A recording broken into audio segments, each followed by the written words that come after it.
Baltimore riots still going on to a certain degree. There's actually some news this morning where I guess the van that carried him to the station took an extra stop that was never reported, that they just found out from cameras and stuff like that. I mean, number one, how do you feel about that whole situation in Baltimore? When I first got hired on Power 105.1 to do the Breakfast Club, I was driving up here from South Carolina, driving up here to, stay in New York, and my alternator blew out in Baltimore. And I was so fucking terrified. I was scared to death. It was the middle of the night. I'm like, God damn. I had to call AAA. They towed my car to the nearest mechanic.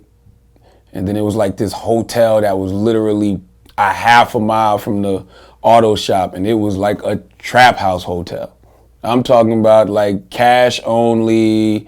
I took the chair and put it behind the door after I locked it. Like, it was real fucked up. But, the thing about Baltimore, especially the riots, and I've been telling people this all week, I don't have to agree with something to understand why that something is happening.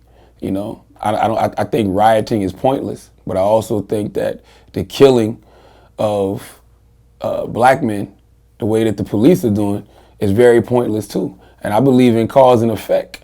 I believe that for every action, there's a equal or opposite reaction. So I think that pointless, senseless, dumb shit, like what happened to Freddie Gray, begets more pointless, senseless, dumb shit, like the people of Baltimore burning down the city. And, I call them people. I hate the fact that Barack Obama calls them thugs. I hate the fact that the mayor of Baltimore, Mayor Blake, who's from there, called her own people thugs and criminals, because they're so quick to point the finger and say that, but they're not quick to point the finger and say that about the police. Right. That did this to Freddie Gray. Real talk. Those are the thugs and the criminals. If you can be so quick to say these people out here rioting and looting are thugs and criminals, then be quick to say that about the police. The police, yeah. And I don't even like to say they're rioters or looters. I call them non-peaceful protesters. It's not like this just started last year or the year before, like, in terms of police, killing people and so forth and getting away with it. But for a very long time, there was such a stranglehold on media outlets that, it's kind of like, it's a little bit different. You've had blogs and you've had independent outlets and stuff like that, but they've always had somewhat of a limited audience. But now with social media, something like this starts to spread virally very quickly, and it doesn't even really matter whether CNN covers it or not, because suddenly everyone's sending it to all their friends. And you have all this attention over shit that I think has been happening the whole time. Oh yeah, before social media, you remember when, I'm not old enough to remember this either, but I read. When riots and stuff used to happen, they'd have blackouts. So the rest of the country couldn't see what was going on in LA or wherever the riots were happening, because they didn't want copycats. Like how you see what's going on in Baltimore now. So this week they were protesting in New York about it. They didn't want that throughout the rest of the country. So they would have what they call media blackouts.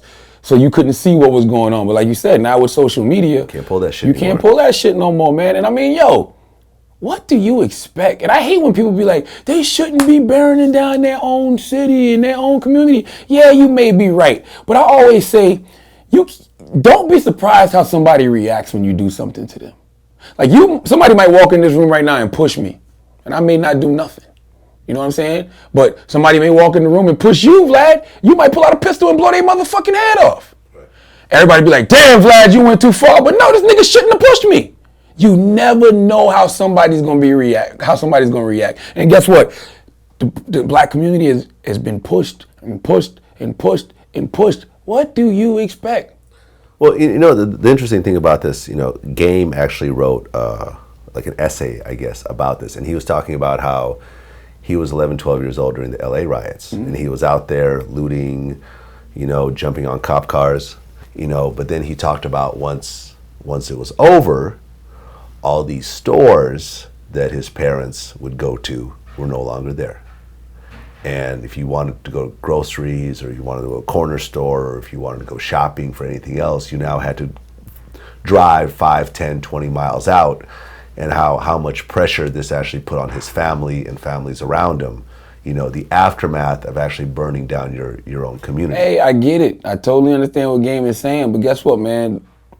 That's victim blaming. All of these buildings and those stores and everything can get built back up. Those buildings have insurance on them. Freddie Gray's never coming back. Yeah. And you insult the intelligence of the community when you say, we don't know what happened to this young man. We don't know how this young man's spine was severed from his neck like he's a character in Mortal Kombat. We don't know how he got 3 cracked vertebrae, how he got an injured larynx. Really? Y'all don't know? Now the story came out this morning that a prisoner in the van say Freddie may have caused this on himself. What? You really going to insult my intelligence like that? And guess what? They also say Baltimore does this thing called rough rides, where they say that they'll handcuff you, put you in the back of the van, then drive crazy on purpose. They don't buckle you in and drive crazy on purpose. Well, if that's the case, that's premeditated murder. That's premeditated murder. If the police knowingly are handcuffing you, putting you in the back of a van, not buckling you in, and driving crazy on purpose, that's premeditated murder. So whether they beat him up and caused that to happen, or they did that to him in the back of the van with the Baltimore rough rides, either way, it's motherfucking murder. Either way, that is the act of thugs. You know what I'm saying? That is a criminal act. That's some ISIS shit. Yeah. That's torture. Yeah. That's a Wu-Tang torture technique. I'll fucking handcuff you and put you in the back of a van and just drive all crazy and keep beating you and beating you and beating you. Come on, man. How do you expect people to react? That's all the riots are. Riots are just a reaction. Well, they say that riots is the language of people who don't have a voice. Yeah, it's the voice of the unheard. That's what Martin Luther King Jr. said, and that's absolutely right. You know, because it's like, yo, y'all don't hear us. What? Y'all don't hear us. Y'all keep killing us. Y'all know it's wrong. And the police officers keep getting off. Yeah. And now that we're tearing shit up, now y'all want to pay attention? Yeah. But to me, a riot to me is just an emotional reaction. Did you see the picture that Meek Mill put up, you know, after he got beat up by the police? Yeah. Meek feels very strongly about this because he's dealt with this before. He's been a victim in Philly. of it. He's been a victim of it. Mm-hmm. You know, and he had not a back and forth, but he had a very strong reaction to some of the words that Donald Trump said. Why do you think there is such a drastic point of view between a Donald Trump and a Meek Mill? Because on one level, these are 2 rich men, right? Meek Mill flies private jets. You know what I'm saying? Like Doesn't matter. But I'm playing devil's advocate a little bit here, right? And what I'm saying is, Meek Mill is not a broke, poor guy. You know what I'm saying? Like he's not a broke dude who's still living in the hood. Like he actually is like the 1% these days. You know what I mean? And yet there's these days. As I said, there is one race, and that one race is the human race. But I guarantee you, Donald Trump's experience has been much different than Meek Mill's experience. Meek Mill is new money. Meek Mill just got rich. That has never happened to Donald Trump. What you're posting right there, getting his ass kicked by the police, Donald Trump has never had to worry about that. True. So that's why when he looks at this situation, he can only see it from the perspective of, look at them burning down all those buildings that taxpayers' dollars are going to have to pay back. The city is going to have to pay back. You're not looking at it from the perspective of, that's the effect. The cause is Freddie Gray being killed, and not just Freddie Gray being killed. We've watched Michael Brown. We've seen Walter Scott in North Charleston. We are just seeing all of these different situations where the cops are getting away with the murders of us. So this is just a reaction like, nah, man, we tired of this shit. We fed up. Donald Trump don't understand that. He don't see it from that perspective.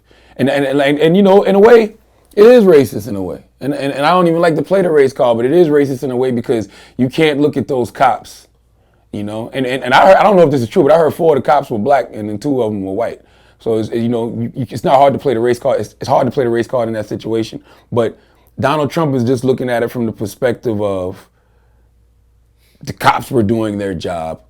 Who knows what that young black man was doing? He probably was up to no good. Look at his police record. Right. Look at his long extensive police record. Yeah, I mean, he has a long history of arrests and drugs. He's just disposable. He was a thug anyway. He wasn't going to benefit society in any way. But these buildings are what matter. Right. You can't burn down all this property.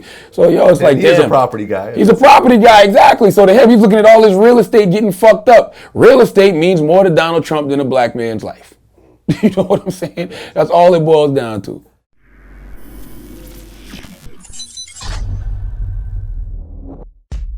half the label's locked up.